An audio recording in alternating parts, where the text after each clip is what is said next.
Bienvenue sur Que devient l'Afrique, l'espace où chaque mot éclaire l'histoire que l'on nous raconte et où la vérité se ferait un chemin parmi les silences. Aujourd'hui, Franklin Nyamsi, intellectuel et essayiste engagé, prend la parole pour dénoncer ce qu'il appelle les pratiques néocoloniales de la France au Niger, depuis les accords sur l'uranium jusqu'aux enjeux géopolitiques actuels. Restez avec nous, Nyamsi vous guidera à travers les révolutions géostratégiques, économiques et de souveraineté qui redéfinissent le Niger, révélant les mécanismes cachés de l'exploitation et les mouvements de réappropriation nationale. Dans quelques instants, nous plongerons au cœur de cette analyse pour comprendre comment l'histoire et la politique façonnent aujourd'hui le destin de l'Afrique. Souveraineté, puissance et vérité, explorons le Niger d'aujourd'hui. Maintenant, venons au Niger. À l'occasion des soi-disant accords de coopération, qui n'étaient rien d'autre que des accords de resoumission et de recolonisation entre la France et ses anciennes colonies, le régime d'Amani Diori et par la suite celui de Séné Kounché ont été soumis par les néocolonialistes français, sous De Gaulle, Pompidou et consorts, et obligés de signer un accord selon lequel, pendant 75 ans, l'uranium et les matières premières du sous-sol nigérien appartiendraient prioritairement à la France. Et qu'à l'issue de ces 75 ans, un arbitrage aurait lieu dans lequel l'avis de la France serait prioritaire. L'accord stipulait, entre autres, qu'il était interdit au Niger de proposer les matières premières du sous-sol nigérien à quelque autre puissance, sauf si la France l'y autorisait, sauf si la France marquait avec évidence qu'elle n'était pas intéressée par ces matières premières. C'est-à-dire qu'il y a eu des Nigériens néocolonisés, décérébrés par la puissance coloniale française, pour apposer leur signature au bas d'un accord qui disait que leur sous-sol ne leur appartient pas et que leur sous-sol appartient à la France. Mes chers amis, chers frères et sœurs en humanité de toutes les couleurs, c'est cette ignominie qui a pris fin lorsque le 26 juillet 2023, son Excellence, Monsieur le Général, alors de brigade, Abdourahmane Tiani, prend le pouvoir avec ses compagnons du CNSP. Ils prennent le pouvoir sur la base d'une triple révolution. D'abord, une révolution géostratégique, géopolitique, militaire. Ils ont compris qu'ils ne peuvent pas combattre les terroristes d'Al-Qaïda et de l'État islamique en s'appuyant sur les puissances de l'OTAN qui les ont installées sur toute la bande sahélienne. Rupture géopolitique et géostratégique. Désormais, le Niger, avec le CNSP, combattra le terrorisme en s'appuyant sur les puissances qui n'ont pas installé les terroristes. Hors de notoriété, Al-Qaïda et l'État islamique sont des organisations de mercenaires de l'impérialisme occidental qui ont été créées dans les années 80 et dans les années 2000 pour déstabiliser tous les pays qui ont des matières premières que les Occidentaux veulent piller. Donc, première rupture de la doctrine. Le Niger ordonne le départ des troupes françaises. Il ordonne dans la foulée, alors que les Américains ne s'y attendaient même pas, le départ des troupes américaines. Et s'engage à combattre les terroristes en s'appuyant sur des puissances qui ne les ont pas fait venir. Ces puissances sont, tout naturellement, d'abord les alliés du Sahel, le Mali et le Burkina Faso, et la Fédération de Russie. Deuxième niveau de révolution, introduit par le président Abdourahmane Tiani, la révolution socio-économique. Le Niger va devoir fonctionner sur ses ressources propres. Par conséquent, le Niger va devoir reprendre ce qu'il n'aurait jamais dû céder à l'ancienne puissance coloniale. Reprendre la gestion de ces matières premières stratégiques. Et parmi ces matières premières stratégiques, tout naturellement, la plus stratégique de toutes les matières premières, l'uranium. Rendez-vous compte que plus de 70% des Nigériens n'ont toujours pas accès à l'électricité, à l'énergie moins chère, n'ont toujours pas accès à l'eau potable. En 2023, quand le président Abdourahmane Tiani arrive au pouvoir, le pays qui fournit en quantité illimitée, la France, en uranium est un pays qui sombre dans les ténèbres depuis plus de 60 ans d'exploitation. Les autorités nigériennes, depuis la période d'Amani Diori jusqu'à celle de Mohamed Bazoum, le junteur de Niamey qui a fait boum, sont incapables de dire la quantité réelle d'uranium qui a été extraite de leur sol par les entreprises françaises Areva et Orano. Dans le tumulte de l'histoire africaine, peu de voix se dressent avec la puissance et la clarté de celle de Franklin Nyamsi, intellectuel et essayiste engagé, qui ose nommer l'inacceptable et mettre en lumière l'injustice structurelle héritée du colonialisme et perpétuée par le néocolonialisme.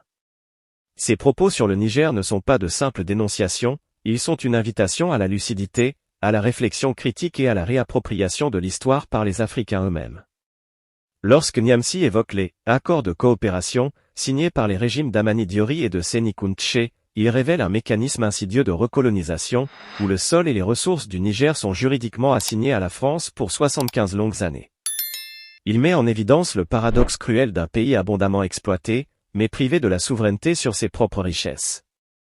La figure de style vivante se déploie dès les premières lignes, le sous-sol nigérien, dit Nyamsi, n'appartient pas au Niger, mais à la France. Ces mots résonnent comme une clameur collective, un écho qui traverse les décennies et qui appelle les consciences africaines à s'éveiller.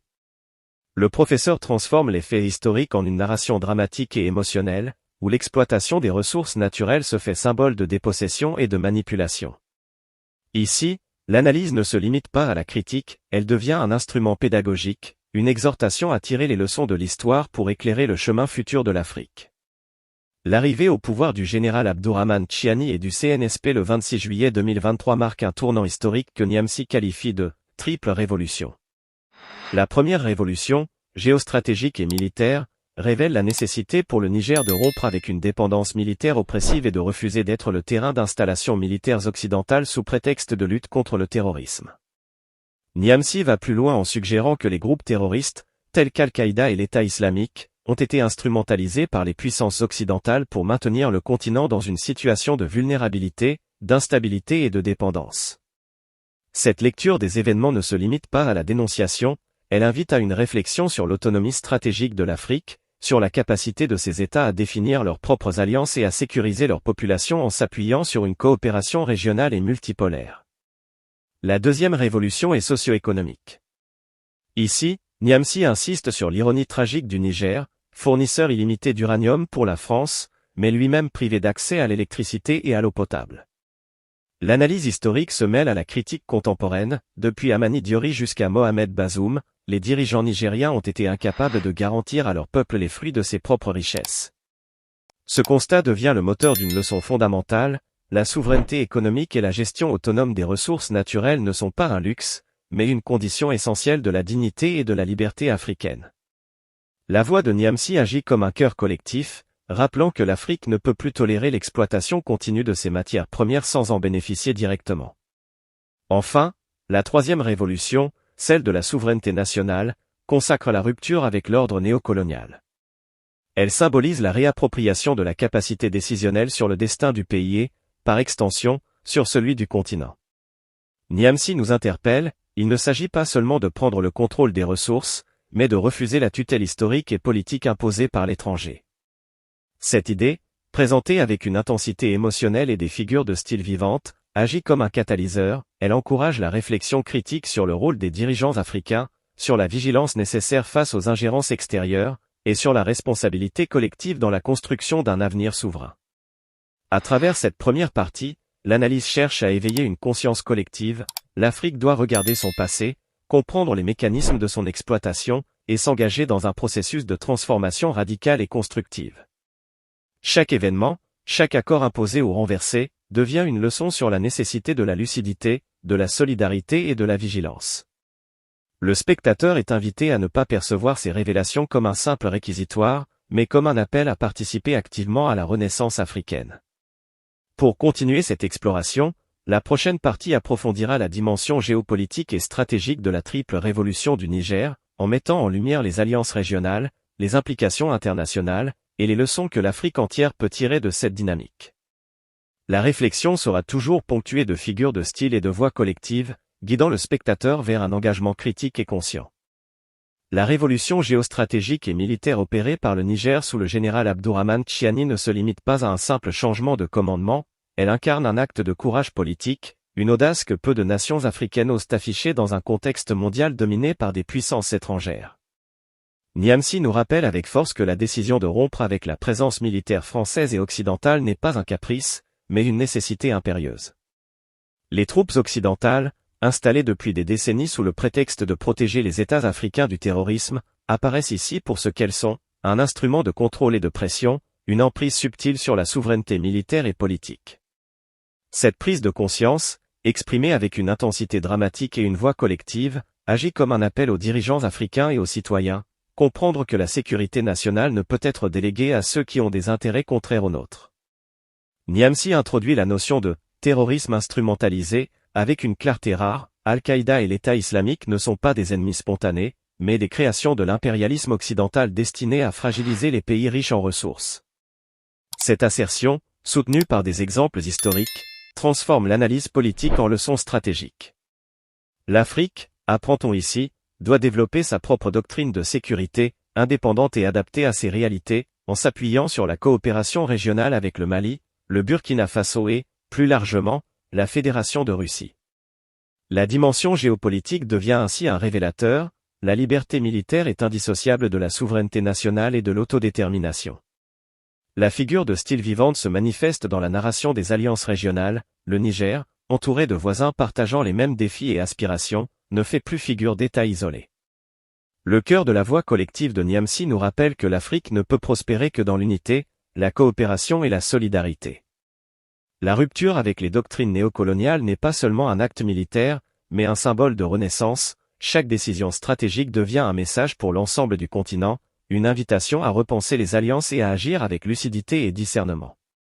Cette révolution militaire et géopolitique s'accompagne d'une dimension réflexive essentielle. Elle nous enseigne que la souveraineté ne se réclame pas seulement sur le papier ou par des déclarations politiques, mais qu'elle se concrétise dans l'action.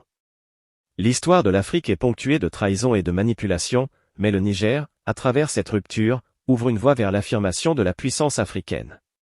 La leçon est claire, l'Afrique doit apprendre à défendre ses intérêts, à anticiper les stratégies des puissances étrangères, et à construire des alliances basées sur le respect mutuel et la complémentarité. Niamey, par son engagement et sa plume, transforme ces événements en miroir pour le continent. Il n'analyse pas seulement le Niger, il offre une lecture universelle des enjeux africains. La voix collective qui émerge de ses propos agit comme un guide, rappelant que la vigilance, la lucidité et l'action sont indispensables à la préservation de la dignité africaine.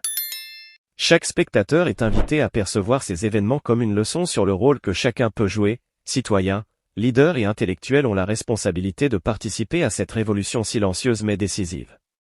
Enfin, cette partie de l'analyse souligne que la géopolitique et la stratégie militaire ne sont pas des fins en soi, elles sont des moyens d'assurer la souveraineté économique et sociale. Elles préparent le terrain pour la deuxième dimension de la triple révolution, celle que Niamey désigne comme socio-économique, qui sera abordée dans la prochaine partie.